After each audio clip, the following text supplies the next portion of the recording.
하나님의 말씀은 마태복음 18장입니다. 마태복음 18장 18절부터 20절까지의 말씀인데요.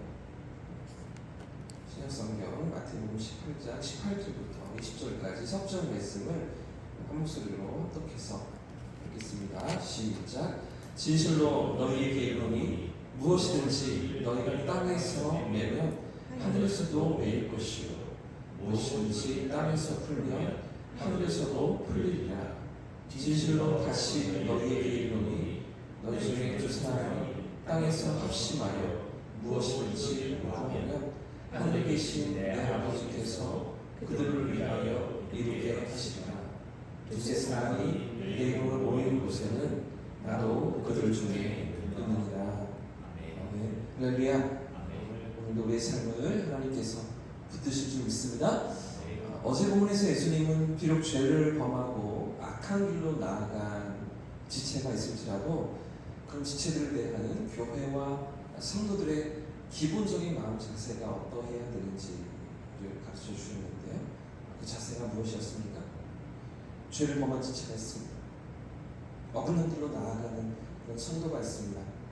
그런 성도를 향하여서 하나님은 어떤 태도로 어떤 마음으로 다른 지체들이 교회 공동체가 그 지체를 향하기를 원하신다고 말씀하셨습니까?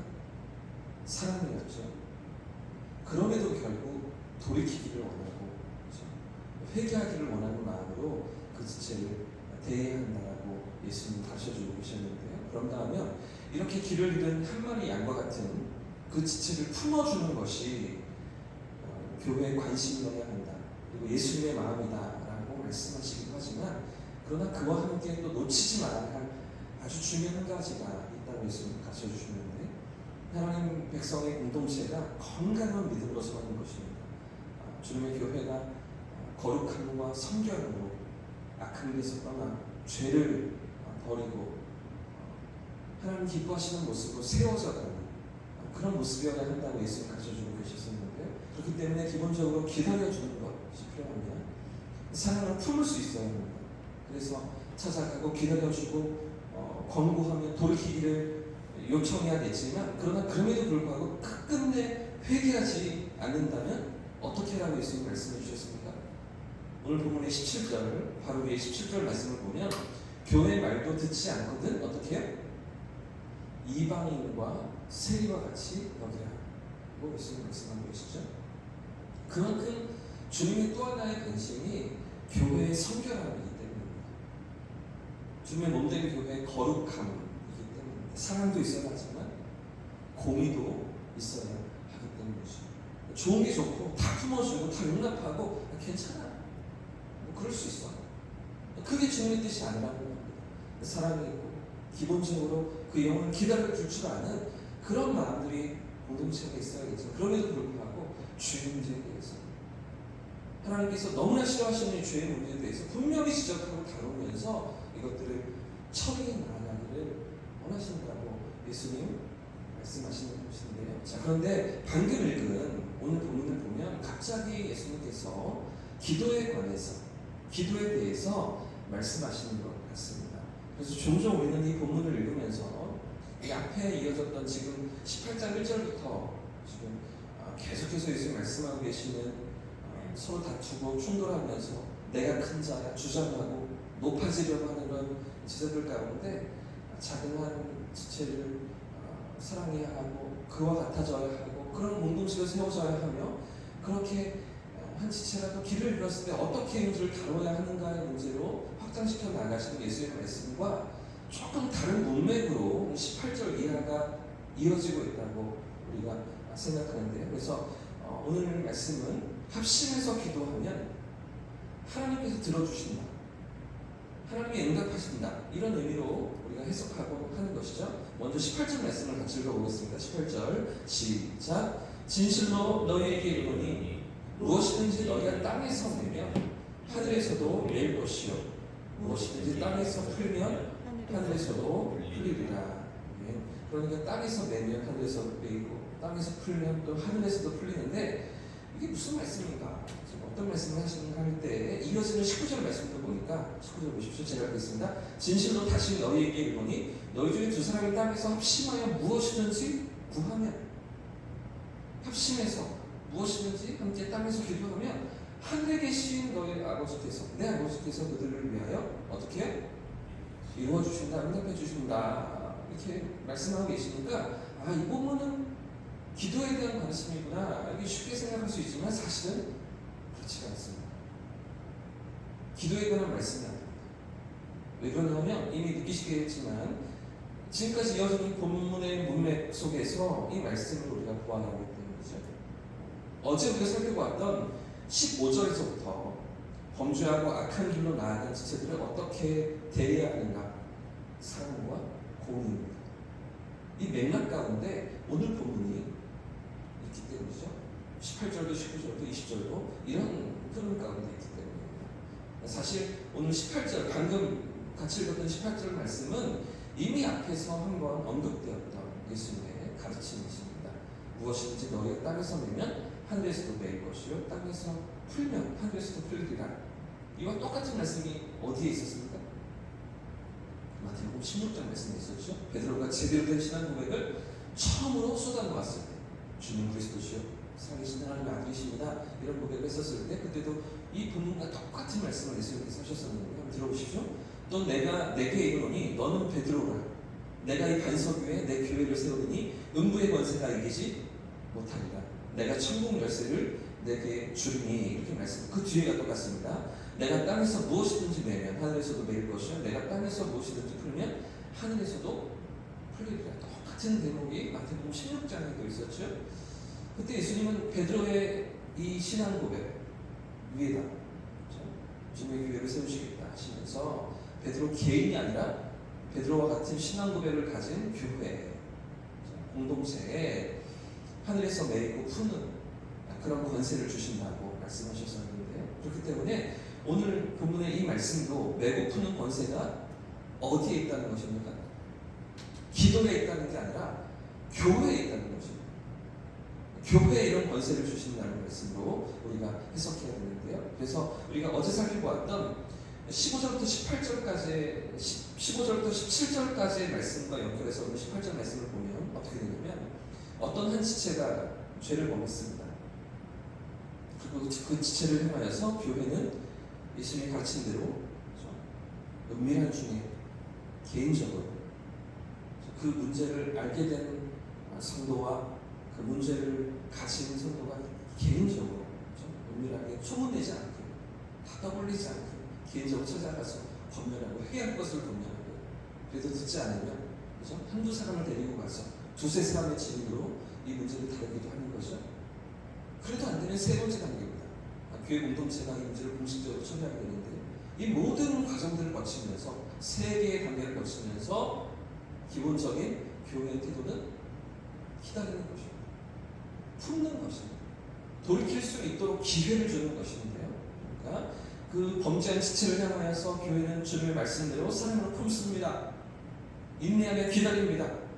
그러면서 돌이킬 것을 권면하는데 그렇게 개인적으로도 은밀히 권고하고요. 두세 사람이 또 찾아가서 회개할 것을 요청하고요. 그래도 안 되어서 이제 공동체가 공식적으로 그 지체에게 회개를 요구하는데 그런데도 돌이키지 않을 때 어떻게 여기라고요? 이방인처럼 그렇죠? 형제가 아니라 이방인처럼 세리처럼 죄인처럼 여기라 그렇게 예수님께서 말씀하셨죠. 그리고 그런 말씀 중에 땅에서 매면 하늘에서도 맵니다. 땅에서 풀면 하늘에서 풀린다고 예수님 말씀하셨으니까 이 말씀이 어떤 의미입니까? 공동체가 함께 하나님의 뜻을 구하면서 결정한 그 일을 하나님이 인정하신다는 거죠. 하나님이 받아들이시고 사용하신다는 것이죠. 회개하고서 그 지체가 공동체로 들어오는 일, 그렇죠? 땅에서 푸는 일이겠죠. 그 죄 문제에 대해서 푸는 일을 하나님이 인정하신다, 받아들이신다는 것입니다. 계속해서 고집부립니다. 회개하지 않습니다. 결국은 이방인처럼 세리처럼 여겨야 합니다. 그런 매는 일이겠죠. 결국은 이 지체를 치리하는 일일 것입니다. 그 일조차도 하늘에서 매일 것이요. 하나님께서 그것조차도 인정하시고 지지하신다는 말씀 아니겠습니까? 여러분, 그렇기 때문에 오늘 본문은 우리가 일반적으로 이해하는 것처럼 기도에 대한 가르침이 아닙니다. 오히려 교회의 권위를 하나님께서 인정하시고 그 권위가 하나님께로부터 온 것임을 가르쳐주시는 말씀이고요. 19절이 바로 그런 말씀입니다. 두 사람이 땅에서 합심하여 무엇이든지 구하며 이라고 되어 있죠. 두 사람이 모인 공동체, 두 사람 이상이 모인 공동체가 그 공동체를 위한 한 마음으로 무언가를 결정하면 이런 의미입니다. 두 사람 이상이 공동체의 어떤 문제를 가지고서 같은 마음으로 함께 결정하며 이런 의도인 것이죠. 합심하다라는 단어가 동의하다, 일치하다 이런 의미이기 때문에, 그러니까 교회 공동체가 같은 마음으로 같은 뜻으로 무언가를 결정하고 추구할 때에 그때 하나님께서 그 뜻을 받으시고 이루어 주시는 것이죠. 그 뜻 가운데 하나님이 함께 하시고 하나님이 계신다는 것입니다. 여러분, 그렇기 때문에 우리가 속해 있는 교회라는 공동체가 어떤 존재입니까? 세상 사람들이 볼 때에는, 겉으로 볼 때에는 세상이나 우리나 별과 다를 것이 없는 그저 그런 사람들의 모임이라고 생각할 수 있지만, 그러나 하나님이 보실 때 우리 교회가 어떤 존재입니까? 어떤 모임입니까? 하나님께서 인정하시는, 하나님께서 사용하시는 영광스러운 주님의 모임입니다. 그런데 하나님이 함께 하시고 당신의 역사를 이루어 가시는 교회를 통하여서 하나님의 뜻을 세상 가운데 펼쳐 가시는 그런 영광스럽고 존귀한 공동체가 교회인 것이죠. 그렇기 때문에 교회의 결정은 함부로 내릴 수가 없습니다. 가볍게 생각할 수가 없는 것이죠. 하나님 앞에서 이게 정말 하나님의 뜻인가? 정말 우리가 한 마음으로 이 뜻을 쫓아 나아가고 있는가? 두렵고 떨림으로 맡기시는 역할을 교회가 감당해야 하는 것인데요. 뿐만 아니라 그렇게 한 마음으로 결정된 내용을 하나님께서 어떻게 여기신다고요? 하나님께서 어떻게 받으십니까? 내 뜻이라고 인정하시는 것이죠. 그 결정을, 교회의 결정을 받으시고 그 가운데 하나님의 역사를 이루어 가시는 거죠. 할렐루야. 사랑하는 여러분, 여러분 속한 교회가 이렇게 영광스러운 하나님의 수단이라는 것을 알고 계셨습니까? 이렇게 하나님이 받으시고 이렇게 존귀히 여기시면서 사용하고 계신다는 것을 믿고 계십니까? 여러분, 그렇기 때문에 교회에 대해서 우리가 함부로 이야기해서는 이 교회가 어떻다, 저 교회가 어떻다, 우리 교회는 또 이런데, 이런 말들을 너무나 겸손하게 가볍게 해서는 안 되는 것이죠. 그 교회도, 이 교회도, 우리 교회도 주님의 피값으로 세워진 교회, 하나님께서 받으시고 사용하시면 그 가운데 함께 하시는 영광스러운 주님의 몸이기 때문입니다.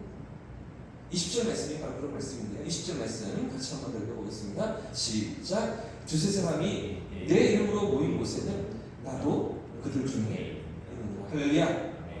누구의 이름으로요? 누구의 이름으로요? 예수님의 이름으로 두세 사람이 모인 곳에 그 가운데 함께 하신다는 거죠. 그 가운데 함께 하시면서 당신의 일들을 이루어 가신다는 것입니다. 사랑하는 여러분, 오늘도 이런 믿음의 눈을 가지고 교회를 바라보시고 교회를 향하여 당신의 뜻을 품으시고 인도해 가시는 하나님의 역사를 기대하는 저와 선배들을 지금 축복합니다. 주님의 교회를 영광스럽게 바라보면서 그 가운데 이루어 가시는 하나님의 역사를 꿈꾸고 기대하며 소망하며 우리 가운데 계시는 하나님의 역사, 하나님의 일하심을 날마다 바라보는 저와 성도들 되시기를 주님의 이름으로 축복합니다.